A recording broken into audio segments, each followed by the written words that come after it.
il existe divers problèmes qui peuvent nuire au développement d'une activité d'élevage dans une ferme.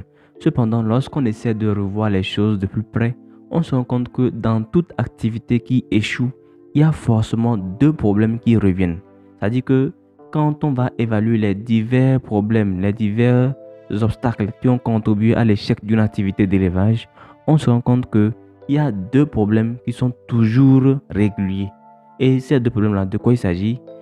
Dans cette vidéo, je ne vais pas seulement vous présenter ces problèmes, mais je vais surtout vous montrer comment vous devez faire pour éviter ces problèmes-là parce que j'ai une solution à vous proposer. Alors restez jusqu'à la fin pour ne rien manquer. Et sans plus tarder, c'est parti.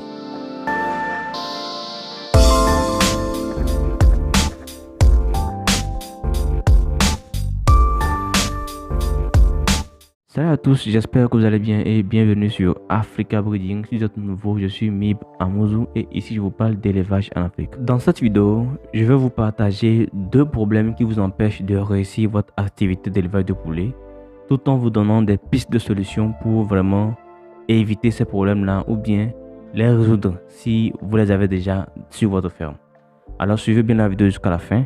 Et surtout, abonnez-vous et activez la cloche de notification pour ne rater aucune de nos prochaines vidéos. Bien avant de commencer, je vous informe que le 8 juin, Africa Breeding organise une formation en ligne sur l'élevage de poulets locaux. Donc, c'est une formation dans laquelle nous allons voir étape par étape comment élever des poules locales. Bon, d'autres personnes diront que l'élevage des poules locales, c'est pas rentable, mais vous savez, très souvent je dis que l'élevage des poules locales, c'est l'un des élevages les plus simples.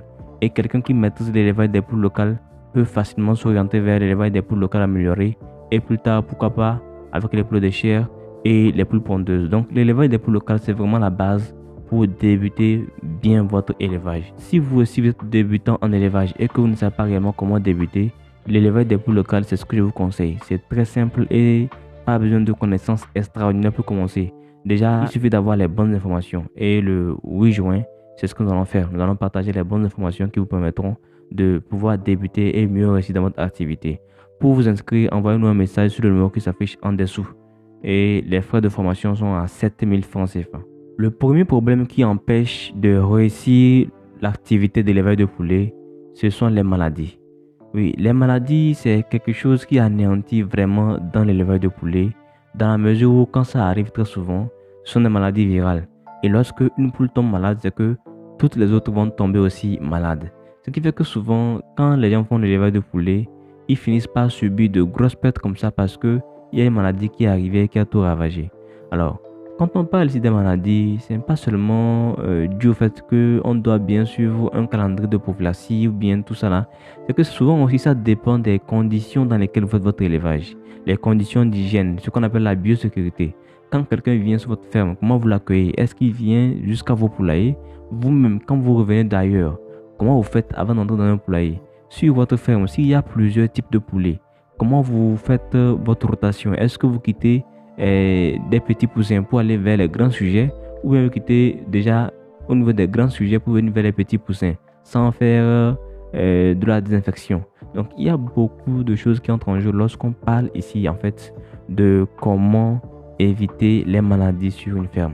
J'avais fait une vidéo dans laquelle j'ai expliqué qu'il y a aussi les provendeuries qui sont source de maladies très souvent. C'est vrai que souvent les provendeuries mettent en place des mesures pour éviter qu'il y ait des maladies, de transfert de maladies d'une ferme à une autre, mais ça ne suffit pas. Vous-même, quand vous allez à la provendeurie, vous devez être très prudent. Souvent, les gens vont à la provendeurie comme ça, ils vont aller pour composer l'aliment et ils reviennent après dans leur ferme. Après une semaine, ils vont constater une maladie qui arrive alors que ils avaient déjà fait certains vaccins, ils ont suivi des plans de prophylaxie, tout ça là, et ils ne comprennent rien. En fait, c'est dû au fait que il arrive très souvent qu'une maladie ayant sévi dans une ferme déjà, quand vous êtes allé à la provendeurie, peut-être que votre sac est entré en contact avec quelqu'un qui venait de la ferme où la maladie a sévi. Donc, ce qui signifie que le gène porteur de maladie est peut-être posé sur votre sac avant que vous ne retourniez dans votre ferme. Donc, par conséquent, ce qui va se passer, c'est que quand vous allez arriver, vous allez donc donner la maladie à vos sujets aussi simplement que ça. Même vous-même, quand vous voyagez, si vous sortez, vous allez ailleurs, quand vous revenez à la ferme, voilà pourquoi il est recommandé d'avoir des pédiluves et des tenues appropriées pour votre poulailler. Vous ne pouvez pas revenir d'ailleurs comme ça et vous rentrez directement dans votre poulailler. Mais là où vous avez marché là, est-ce que vous savez s'il y avait des virus ou bien des microbes par-ci par-là qui pouvait être dangereux pour vos poules. Non, vous ne savez pas parce que vous n'avez pas une machine qui peut détecter sur votre corps en même temps que il y a le gène de coryza qui est sur vous.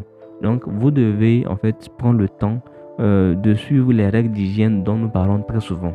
En fait, pour éviter même tout cela, nous avons mis en place le document de formule alimentaire et plan de prophylaxie.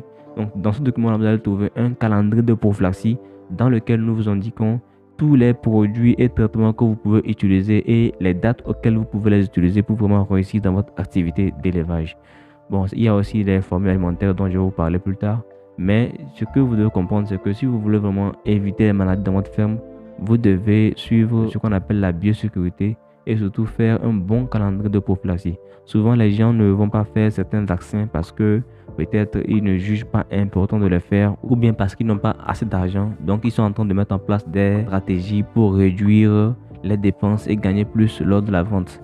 Donc, en ne faisant pas certains vaccins. Malheureusement, c'est quand vous n'allez pas faire ces vaccins-là que la maladie même là va quitter ailleurs pour venir dans votre ferme. Donc, vous devez trouver un moyen de faire tous les vaccins. Bon, après tout aussi, c'est vrai que moi, parfois, je conseille une alternative, ce sont les plantes. Au cas où vous ne pouvez pas faire tous les vaccins, il y a quand même les plantes aussi qui peuvent vous aider.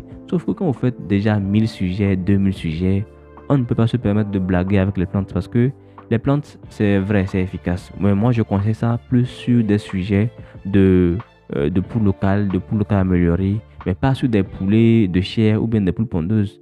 On ne peut pas élever des poules pondeuses et penser que quand on va utiliser l'ail pour les soigner contre peut-être la maladie de coccidiose, ça sera très très efficace. On va perdre beaucoup de sujets. Donc voilà pourquoi il est recommandé de faire recours aux produits vétérinaires régulièrement si on veut vraiment réussir son activité. Donc ça c'était le premier problème. Le deuxième problème qui fait que plusieurs personnes échouent dans leur activité, ça dépend aussi de l'alimentation. L'alimentation c'est un vrai problème. Souvent vous allez voir les gens faire l'élevage des poules de chair après 30 jours. Le poulet n'atteint même pas encore 1 kilo, malheureusement. Alors que le gars, il a investi beaucoup d'argent. Il s'attend à avoir un poids moyen de 2 kilos ou de 1,8 comme ça au niveau de 45 jours. Malheureusement, les 45 jours arrivent et ça à peine il a 1,2 kg ou 1,3 kg. Ce qui fait qu'il va faire beaucoup de pertes puisque le poulet qu'il devait vendre normalement à 2000 francs, il va se retrouver à le vendre à, pourquoi pas, à 1500 ou à 1000 francs. Et toutes les dépenses qui entrent en jeu, tout ça, là, l'aliment, tout ça, c'est rien de le dire. Pour résoudre les problèmes d'alimentation dans votre ferme, la première alternative qui s'offre à vous, et d'ailleurs moi je dis que c'est la meilleure, c'est l'usage des formules alimentaires. Très souvent, les gens font l'élevage de poulet et ne comprennent toujours pas que ils doivent forcément utiliser les formules alimentaires pour mieux réussir dans leur activité. Il y a des gens qui nous contactent parfois et se plaignent parce que leurs poules ne grandissent pas. D'autres se plaignent parce qu'ils n'arrivent pas à obtenir un bon taux de ponte. Et lorsque vous leur demandez est-ce que vous utilisez des formules alimentaires, ils disent non, ils ne font que payer l'aliment. Oui, c'est vrai, les provendeuries fabriquent un aliment de qualité. C'est vrai, les provendeuries font le maximum pour vendre des aliments de qualité. Mais vous devez savoir que dans certaines provendeuries, on ne mettra pas tous les ingrédients essentiels pour la simple et bonne raison que ça ne les avantage pas.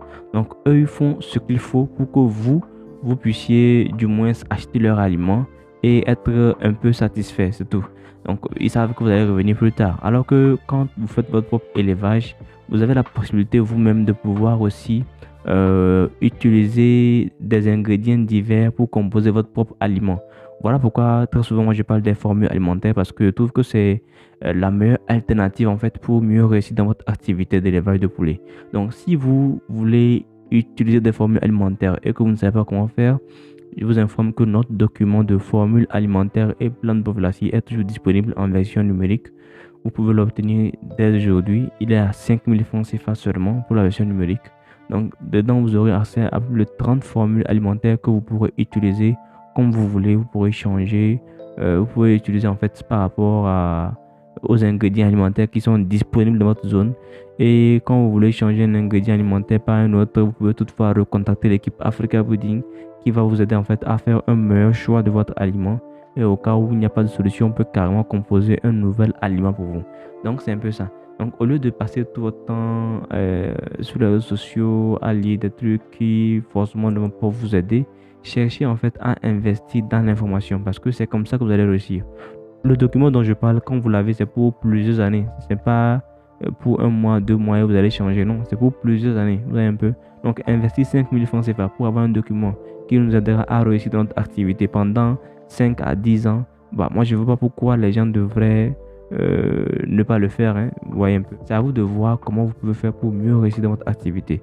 Donc, c'était un peu les deux problèmes que je tenais absolument à soulever dans cette vidéo. J'espère que la vidéo vous a intéressé. Si vous êtes jusqu'ici, en tout cas, parce qu'il y a très peu de personnes qui suivent la vidéo jusqu'à ce niveau-là. Donc, si vous êtes encore à ce niveau, ça signifie que vous êtes vraiment passionné et que vous êtes déterminé à réussir votre activité. Et moi, je crois fermement que vous allez réussir. Parce que, vous savez, l'élevage de poulet, c'est tout comme dans n'importe quelle activité. Il suffit d'être déterminé et puis on y arrive. C'est un peu de la magie. Alors, je vous remercie. Partagez la vidéo à un maximum de personnes qui pourront en profiter de ces conseils-là. Et sans plus tarder, on se dit à la prochaine dans une vidéo qui sera encore plus positive.